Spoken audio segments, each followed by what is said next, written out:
El Señor les bendiga mucho. Siempre digo lo mismo, me alegro un montón de verles. Después de tanto tiempo sin poder estar aquí juntos. Y no sabemos hasta cuándo estará esto así. Así que debemos de disfrutar a tope, al máximo, el tiempo de poder reunirnos en grupo. No se sabe, ¿eh? Vale. También se acerca la Semana Santa y estamos haciendo una serie acerca de las últimas palabras del Señor en la cruz. Ya la semana pasada Ricard comenzó la serie con palabras de amor y hoy me toca a mí las palabras de dolor que dijo el Señor en la cruz. Ya Eva ha leído las palabras que dijo. Dios mío, ¿por qué me has desamparado? Y tengo sed. Esas son las dos palabras que corresponden al día de hoy. Pero antes me gustaría hacer una reflexión. A medida que solemos familiarizarnos con las cosas, dejan de tener esa belleza que al principio nos cautivaban. Una persona nacida en Barcelona es probable que no aprecie lo que ofrece Barcelona, porque siempre lo ha tenido y siempre ha estado allí. Por ejemplo, la Sagrada Familia, pongo ese ejemplo. Yo personalmente no me gustan las ciudades, pero conozco una pareja de hermanos de Costa Rica que siempre me decían lo afortunados que éramos de vivir en Barcelona. Y yo decía, no, a mí es que no me gustan las ciudades. No entiendo el porqué de la fortuna de vivir en Barcelona. Más tráfico, más gente, más coches, más ruido, más contaminación. Eso para mí. Pero esta gente veían Barcelona de una manera distinta. Decían, hombre, es que a donde mires hay una obra arquitectónica y la pluralidad que hay en Barcelona, y Barcelona es una ciudad internacional, y el sistema de transporte público es una maravilla, y Barcelona es muy limpio, y es muy cuadriculado, y prácticamente es una obra de arte la ciudad, tiene uno de los mejores equipos del mundo, y me lo vendían así, y yo digo, ya, yo tengo aquí años y no le he cogido ese gusto, ¿no? Será por eso, porque uno ve una cosa, se acostumbra y no la aprecia. Pero eso con todo, ¿eh? Pasa con casi todas las cosas en la vida, pero me sorprendía la capacidad que tenía esta gente de asombrarse a pesar de que vivían en Barcelona durante muchos años. Todos los días era un viaje, buscaban páginas web para buscar un rincón de Barcelona escondido, porque para ellos era el mejor lugar del mundo, Barcelona. E incluso podían vivir en cualquier lugar porque él trabajaba y trabaja a distancia. Sin embargo, querían vivir en la medida de lo posible siempre aquí. A mí es que no me gustan las ciudades, pero bueno, me sorprendía eso. Y pongo este ejemplo porque a veces a los cristianos nos pasa algo parecido con la Biblia. Leemos y las conocemos las historias de la Biblia y las hemos leído tantas veces y nos han predicado tanto acerca de esas historias que ya quizás han perdido esa belleza que al principio nos cautivaba. Cuando leemos la alimentación de los 5.000, a lo mejor pensamos que, bueno, sí, está bien, comieron, bien, no pasa nada. Y ya pierde ese encanto, ¿no? Cuando leemos la historia del leproso que se acerca al Señor, decimos, bueno, sí, tenía lepra, está bien, pero tampoco vemos mayor cosa, ¿no? O nos dejamos de sorprender cuando un principal de la sinagoga como Jairo pierde la vergüenza y su estatus social para acercarse a Cristo y clamarle que sana a su hija. Y decimos, bueno, hombre, Jairo, está bien. Y quizás con la Semana Santa y con los textos que tienen que ver con la muerte y la resurrección del Señor, nos puede pasar igual. Todos los años hacemos series, o vemos las mismas películas, leemos los mismos versículos, y podemos dejar esa belleza a un lado. Y decimos, bueno, sí, el Señor murió, sí, y resucitó, sí, y está bien. Y ya está. Y no nos toca como al principio. En el día de hoy meditaremos en las palabras de dolor del Señor. Y si he orado al Señor durante la preparación de este sermón es que recuperemos la belleza de lo que ocurrió en ese momento del drama de la redención. El Señor estaba en la cruz y dijo palabras de profundo dolor que estaba sufriendo. Y ruego al Señor que si eres creyente y has oído estas historias 1 millón de veces o 10 millones de veces, si eres de familia creyente y te lo han dicho desde tu infancia, salgas de aquí con mayor amor por el Señor y pienses en lo que realmente costó tu salvación. En Hechos, Pablo dice que a precio de sangre, ese es el precio. No es dinero, la sangre del Hijo de Dios. Y si nunca has oído hablar de lo que el Señor sufrió, o no te suena, o nunca has pensado en eso, porque a veces hemos oído, pero nunca hemos meditado en eso, te ruego que no te vayas de aquí sin tomarlo como una cosa importante. Que el Señor sufrió y sufrió por ti. Las primeras palabras de dolor en las que meditaremos esta mañana se encuentran en Mateo 27 y 46. El Evangelio de Mateo 27 y capítulo 46. Y dice: cerca de la hora novena, Jesús clamó a gran voz diciendo: Elí, Elí, lama sabactani. Esto es: Dios mío, ¿por qué me has desamparado? Esta es la primera de las dos palabras de dolor que tendremos esta mañana. Las palabras que el Señor pronuncia vienen precedidas en el versículo anterior. Dice que desde la hora sexta hubo tinieblas sobre la tierra hasta la hora novena. 3 horas de oscuridad total. Que no era normal porque es justo la hora del mediodía. No es lo común que de repente el cielo se oscurezca.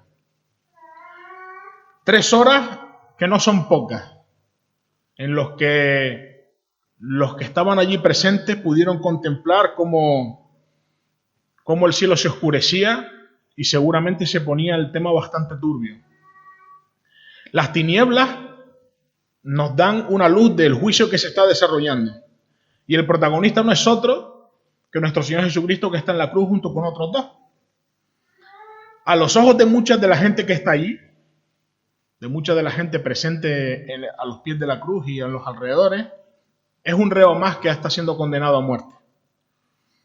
Pero si observamos con detenimiento toda la escena, o todo el relato bíblico, podríamos acabar diciendo como el centurión al final: verdaderamente este hombre era el Hijo de Dios, si lo miramos con detenimiento.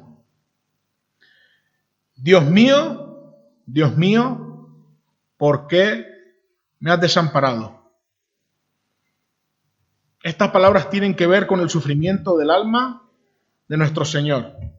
Es uno de los versículos más misteriosos de las Escrituras y yo no soy quien para darle mayor luz. Nadie es capaz de explicar lo que realmente sucedió en ese día y lo que pudo sentir en ese momento el Señor en su soledad. Nadie. Incluso si buscáramos al mejor escritor, no lo podría describir. Es una pregunta que no tiene contestación. ¿Por qué me has desamparado? No tiene quien conteste en la otra parte. Es un clamor, más que una palabra de dolor, es un grito desconsolado de quien sufre la mayor soledad experimentada por ningún hombre. El Señor cita literal un salmo, el Salmo 22. Y muchas veces en la Biblia vemos cuando el Señor cita partes de la Escritura. Y el Salmo 22, 1 y 2 dice: Dios mío, ¿por qué me has desamparado? ¿Por qué estás tan lejos de mi salvación y de las palabras de mi clamor? Dios mío, clamo de día y no responde, y de noche y no hay para mí reposo. Estas palabras no fueron escritas por el Señor, es una cita, como ya he dicho antes, de un salmo de David, que vivió mucho antes de la venida del Señor. No se sabe, porque en este caso, en el Salmo 22, no se dice exactamente lo que motivó a David a escribir este salmo. Solo vemos al salmista desesperado porque busca a Dios, clama a Él, y el Señor parece haberle abandonado su suerte. David vivió muchos años antes que el Señor y en su vida tuvo momentos buenos, pero casi toda su vida fue mala y con bastante incertidumbre. En cualquier momento de su vida pudo haberlo escrito, no lo sabemos. Pero sí que se puede afirmar, sin duda alguna, de que en cualquier momento de su vida que lo escribió, se sintió totalmente abandonado por Dios. Al menos así él lo describe al principio del Salmo. Aunque después clama confiando en que el Señor le va a socorrer. Es como si David hubiese escrito este Salmo para el Señor directamente, sin saberlo. En muchos casos los salmos son difíciles. A veces nos cuesta seguirlos y nos son difíciles de leer y estudiar. Pero este salmo, concretamente, si lo lee una persona incluso que no está familiarizada con la Biblia, una persona que encontremos en la calle y lee estos versículos, podría entender perfectamente lo que está pasando. Si vemos la revelación, que es progresiva, vemos que es para que el Señor lo cita y es una cosa que se aplica a Él, concretamente, específicamente. Pero no hace falta mayor esfuerzo para entender lo que le está pasando a David y al Señor. Si leemos los versículos del 11 al 21 del Salmo, lo leeré yo, no hace falta que lo busquen. Dice: no te alejes de mí, porque la angustia está cerca, porque no hay quien ayude. Me han rodeado muchos toros, fuertes toros de Basán me han cercado. Abrieron sobre mí su boca, como león rapaz y rugiente. He sido derramado como agua, y todos mis huesos se descoyuntaron. Mi corazón fue como cera, derritiéndose en medio de mis entrañas. Como un tiesto se secó mi vigor, y mi lengua se pegó a mi paladar, y me has puesto en el polvo de la muerte, porque perros me han rodeado, me ha cercado una cuadrilla de malignos, horadaron mis manos y mis pies. Contar puedo todos mis huesos. Entre tanto, ellos me miran y observan. Repartieron entre mí mis vestidos, y sobre mi ropa echaron suerte. Mas tú, oh Señor, no te alejes, fortaleza mía, apresúrate a socorrerme.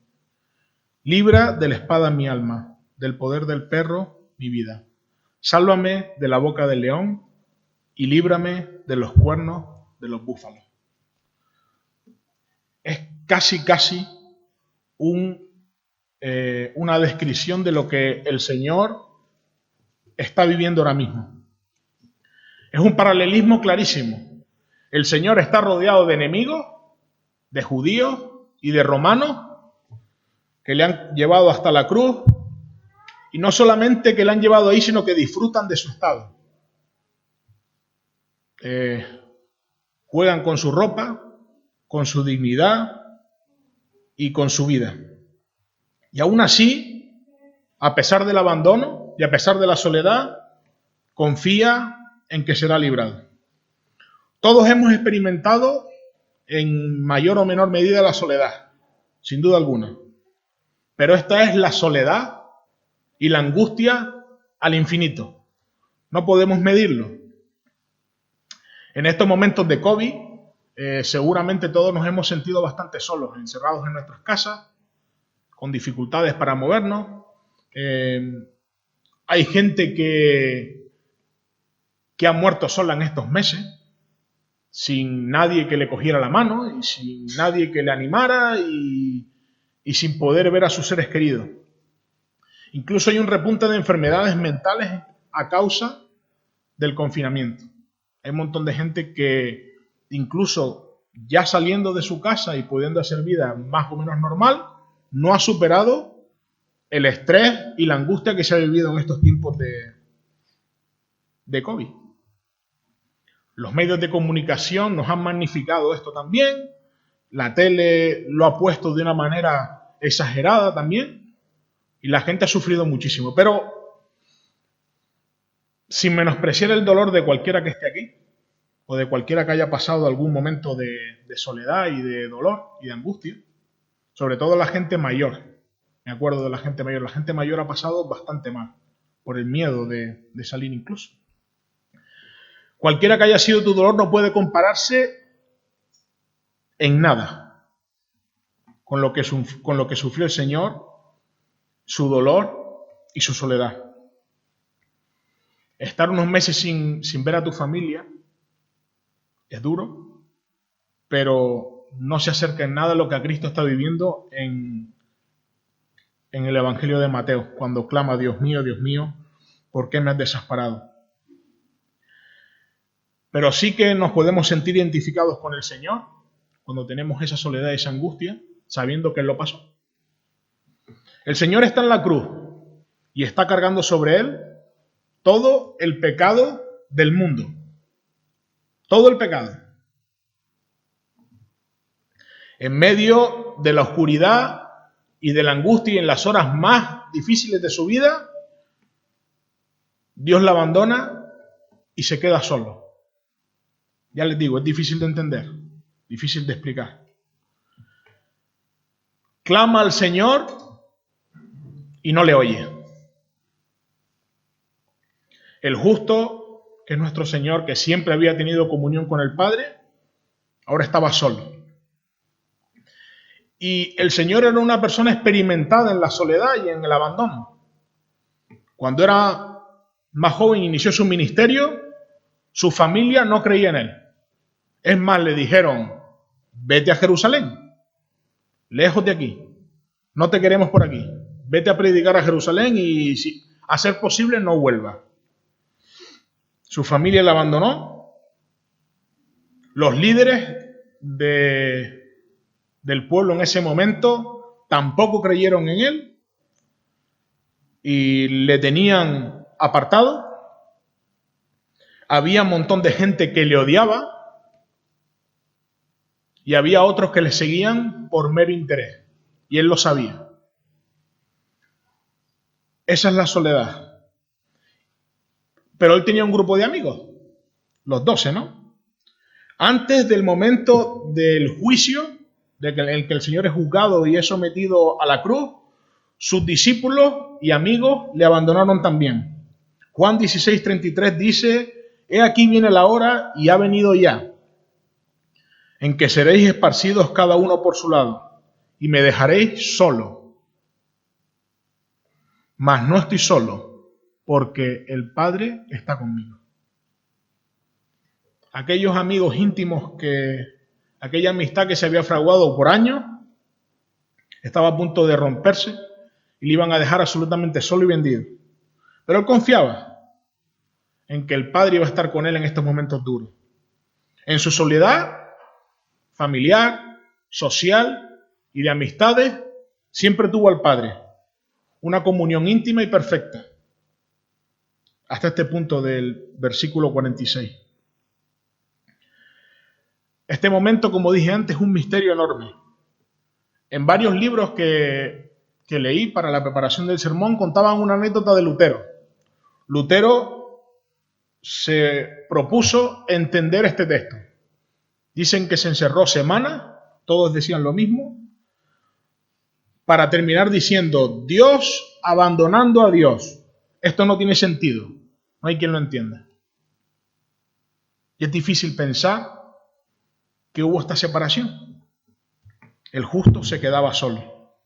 En cierto sentido, el Señor cumple el evento que se producía en el día de la expiación. El día de la expiación era un día donde el pueblo, una vez al año, llevaba 2 animales que llevaban el peso del pecado. Uno era sacrificado y el otro ponían sobre él las manos y cargaba el pecado del pueblo y lo soltaban al desierto, a la soledad absoluta, y por allí moría. El Señor, en cierto sentido, cumple con estos 2 animales. Cumple esta parte de cargar el pecado. Por un lado, muere por el pecado y por otro lado, se va solo, abandonado, desamparado de todo, incluido del Padre. Juan lo definió como el Cordero que quita el pecado del mundo, el Cordero sustituto que muere por los pecados y muere aquí desamparado.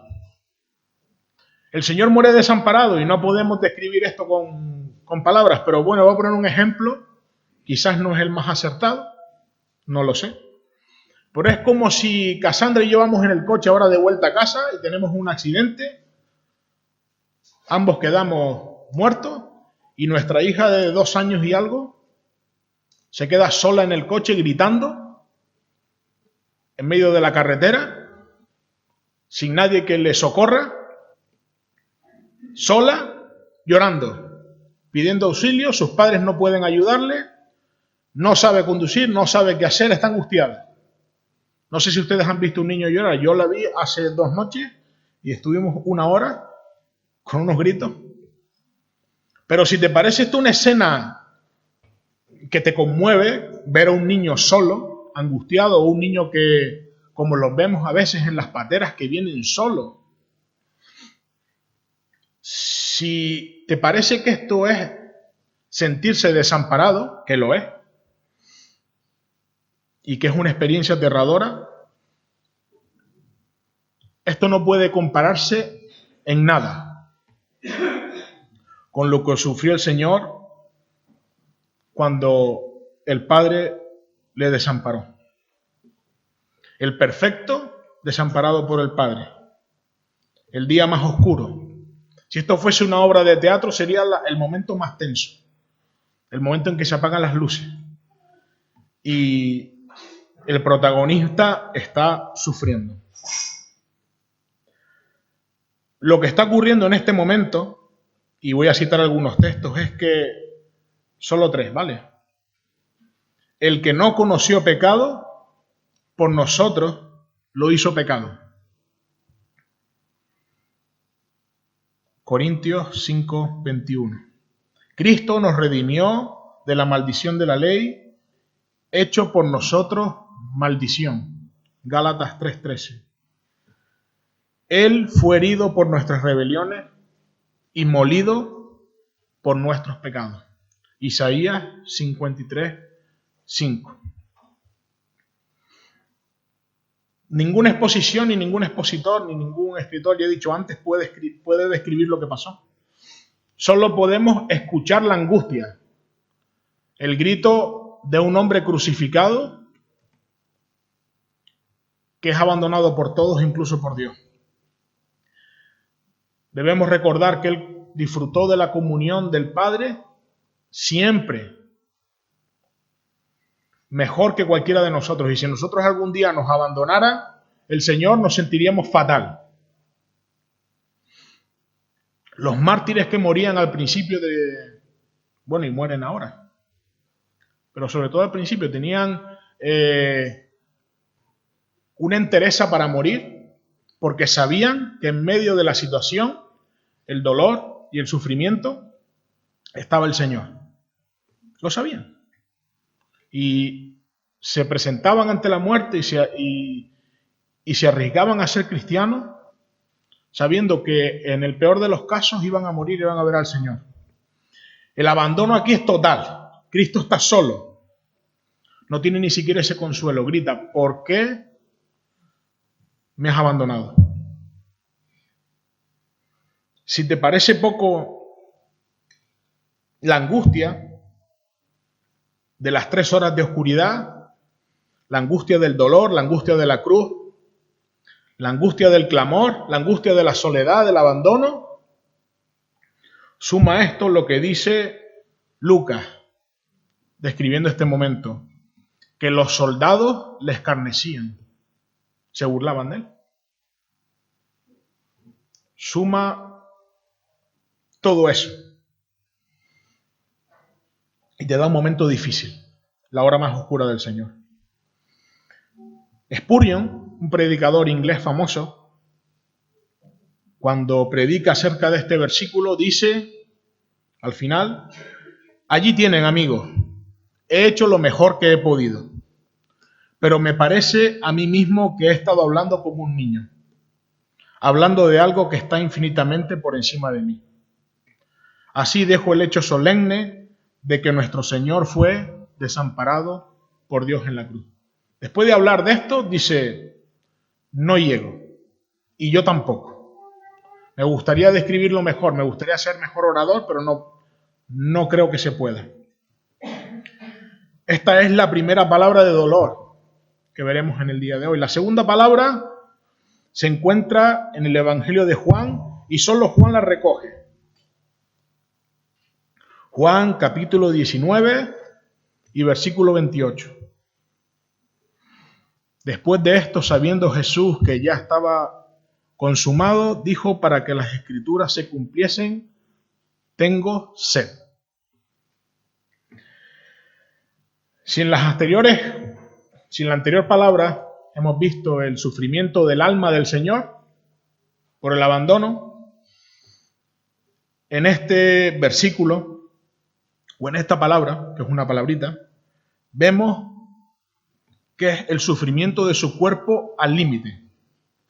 Su cuerpo ha sido atormentado por el dolor. Y existe un error muy común, por ejemplo, cuando se celebra la Semana Santa a nivel, digamos, secular, que se centran única y exclusivamente en los dolores físicos. Vemos cómo salen las procesiones, incluso hay personas que se golpean para imitar los sufrimientos del Señor, se flagelan ellos mismos para sentir lo que Él sintió en parte. Hay gente que se cuelga a una cruz incluso. Otros corren el riesgo de espiritualizarlo todo. Bueno, Él murió, pero bueno, fue una lucha espiritual y ya está, ¿no? Vemos por un lado solamente el sufrimiento y solamente la parte espiritual. Lo que ocurre es que este momento y estas palabras se producen en el que es la suma de ambas. El sufrimiento espiritual al límite y el sufrimiento corporal al límite. El abandono del Padre y el cuerpo sometido al máximo castigo. La última vez que vimos a Jesús beber lo hizo en el Evangelio de Juan, en la cena con los apóstoles. Durante los juicios que le van realizando, le ofrecen de beber y él rechaza la bebida. No sabemos si bebió en el proceso. De ser así, aún bebiendo, el martirio que sufrió fue tan escandaloso que seguramente estaba agotado, en la mínima, ¿vale? Y si no bebió, aún más, seguramente. No sé si han visto La Pasión de Cristo alguna vez, la película de Mel Gibson. Hay gente que cuando la ve se desmaya. Un montón de salas cerraron porque gente sufría espasmos y angustia de ver la película. Cualquier escena de esa película se queda corta, dijo el director. El ruido de los golpes, el sufrimiento, la sangre que derramó el Señor, le llevan a este punto en el que clama: tengo sed. Y Juan nos dice que lo dice para que se cumpla la Escritura. No especifica el texto, pero al menos nos traen a la mente dos versículos. Uno ya lo leí, está en el Salmo 22, dice: mi vida se derrama como el agua y todos mis huesos se han dislocado. Mi corazón es como cera que se derrite dentro de mí. Mi fuerza se ha secado como barro cocido. La lengua se me pega al paladar. Me acostaste en polvo y me diste por muerto. Este es el Salmo 22, el que él citó. Dios mío, ¿por qué me has desamparado? Y la semana pasada vimos al Hijo de Dios ofreciendo perdón en la cruz. Predicó Ricard. Yo no lo escuché, pero pude leer el sermón. Y en este punto vemos al Hijo de Dios como Dios perdonando, pero vemos a Jesús como hombre sufriendo y teniendo sed. Cuando los concilios definieron la persona de Cristo, dijeron es verdaderamente Dios y verdaderamente hombre. Todo en una persona, indivisible, Jesucristo. Y vemos esas dos realidades, que Él es Dios, puede perdonar y le ofrece al que está a su lado que estará con Él en el paraíso. Y por otro lado es llevado al límite su cuerpo diciendo, tengo sed. Hay otro salmo, que es el Salmo 69, 21, y dice, y en mi sed me dieron a beber vinagre. Y eso fue lo que ocurrió en Juan 19, 29, dice, estaba allí una vasija llena de vinagre, y ellos le empaparon en vinagre una esponja, y poniéndole a un hisopo se la acercaron a la boca. Por eso cumplen la Escritura. Sin saberlo, los soldados romanos habían estado cumpliendo la Escritura. Sin embargo, si vemos el resto de los evangelios, los sinópticos, Mateo, Marcos y Lucas, vemos que ese acto de compasión que tuvo uno que le acercó un poquito de vinagre, también iba acompañado con burla. Decían, a ver si viene Elías y lo rescata. Lo mismo que dijeron cuando dijo Elí, Elí, lama sabactani. Jesús dijo, tengo sed. Y esta es la queja de un hombre. Y es curioso que el que estaba en la cruz es el hacedor del océano. No sé si ustedes seguramente han ido todos a la playa. Vean la cantidad de agua que hay en el mar. El que hizo los ríos, los lagos, el que hizo los cielos con esas lluvias torrenciales, todo el agua que hay en el planeta fue hecha por él. Y ahora tenía sed. Una vez hice un viaje con Cassandra a la selva, fuimos a ver el Salto del Ángel, es una caída de agua muy alta, la más alta del mundo. Y uno de los estrechos que había que pasar era un río que pasaba por una montaña y ellos habían hecho un camino en medio de la montaña, de manera que el río pasaba por encima de ti y tú veías el agua y escuchabas el... Esa es la vez que más he sido consciente del poder del agua. El ruido que hacía impresionaba. Montón de agua. El creador de todo eso tenía sed. Todas las nubes, todos los cielos fueron hechos por él, sin embargo, en ese momento tenía sed. Y esto es importante porque hay gente que piensa o que decía que Jesús no era un hombre como nosotros. Y que él diga que tenía sed, demuestra que sí que lo era. Cuando David el rey tuvo sed, dijo, ojalá alguien me trajera agua de su pueblo. Sus valientes salieron corriendo y arriesgando su vida le buscaron agua. Porque David dijo que tenía sed y quería un agua concreta. Si Pedro Sánchez o cualquier político, me es indiferente, dijera tengo sed, seguramente tendría una corte de halagadores que le buscarían el mejor agua. Incluso yo trabajo con detenidos, con personas que en algunos casos son la escoria de la sociedad, gente chunga, que he hecho cosas muy malas. Incluso esa gente, cuando pide agua, se le da agua.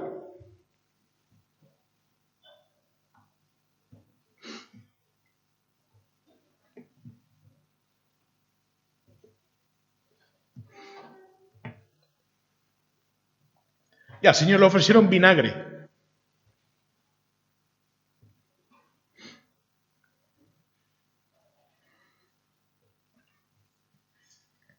No sin antes humillarlo y reírse de él. No le des más, a ver si viene Elías y lo rescata.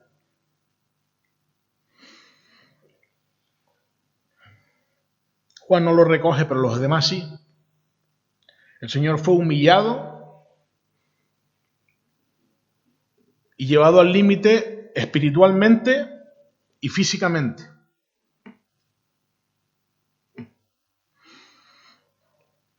Ya vamos terminando. Y les decía que estas palabras de dolor deben hacernos reflexionar del alto costo,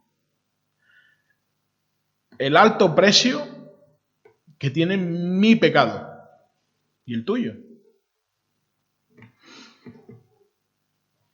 Y lo grave que es el pecado. Si se piensa que el pecado es poca cosa, solo hace falta que vayamos a los evangelios y digamos lo que costó. El producto final del pecado, el final, es Cristo en la cruz sufriendo y siendo llevado al límite. Nunca podremos comprender la gravedad del pecado porque no lo comprendemos, pero sí que podemos mirar el precio que se pagó. ¿Cuánto cuesta una casa? Si son buenas, cuestan más. Si están en un determinado lugar, más valor. Si tiene más habitaciones, más valor. ¿Cuánto cuesta la sangre del Hijo de Dios? Ese es tu pecado. La sangre del Hijo de Dios es incalculable. Y Jesús sufrió el castigo y el tormento y la ira de Dios. Se quedó solo. Y me gustaría que en este día, como decía al principio, que volviéramos otra vez a releer estos textos en esta época de Semana Santa y recordemos que nuestra vida tuvo un precio, un alto precio. Y que no lo infravaloremos porque lo hayamos leído un montón de veces. Estaremos meditando en las 7 palabras del Señor en la cruz. Sé que lo hemos visto un montón de veces. Pero piensa en su dolor. Piensa en su soledad. Piensa en el sufrimiento de su cuerpo y de su alma. Permíteme hacer una oración. Señor, te damos gracias porque nos amaste muchísimo. Nos amaste hasta el final, como dices tú. Gracias porque no lo merecíamos, ni lo merecemos, aún así lo hiciste. Gracias porque tenemos Biblias y podemos leer y meditar en lo que hiciste por nosotros. Gracias, oh Señor, porque tenemos un local donde reunirnos para adorarte. Gracias, oh Señor, porque tenemos hermanos que nos aman. Gracias, oh Señor, porque nos quejamos constantemente y nos cuidas tanto. Gracias por guardarnos, por bendecirnos, por amarnos. Y quiero darte gracias por adelantado, Señor, por lo que haremos ahora, que es recordar una vez más tu sacrificio enorme, incalculable. Gracias porque podemos celebrar la cena del Señor. Gracias por este tiempo, Señor, y ayúdanos a no perder la visión y a recordarte y a vivir siendo consecuente. Te ruego todo esto en el nombre de Cristo Jesús. Amén.